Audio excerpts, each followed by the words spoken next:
আপনার নামে কয়টা সিম রেজিস্ট্রেশন করা আছে সেটা কি আপনি জানেন? যদি না জেনে থাকেন ছোট্ট একটা কোড ডায়াল করেন তাহলে আপনি জানতে পারবেন। তো কি কোড ডায়াল করবেন চলুন আমি দেখিয়ে দিচ্ছি।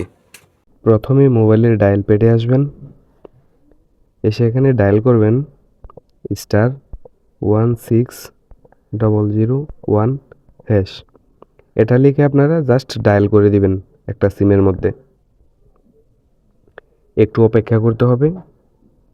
এই যে একটা খালি ঘর আসছে, এখানে আপনাদের ভোটার আইডি কার্ডের লাস্টের যে 4টা সংখ্যা সেটা বসিয়ে দিবেন। আপনাদের এনআইডি কার্ডের লাস্ট 4টা সংখ্যা এখানে বসিয়ে দিবেন। তো আমি আমারটা বসিয়ে দিচ্ছি। দেওয়ার পরে 4টা সংখ্যা বসিয়ে আপনারা এখানে সেন্ড করে দিবেন। তো এই যে খুবই শীঘ্রই একটা এসএমএস আসবে, এসএমএস এর জন্য আমাদেরকে অপেক্ষা করতে বলতেছে। এসএমএস চলে আসছে, এই দেখেন, এই যে আমার সবগুলো নাম্বার এখানে দেখাচ্ছে।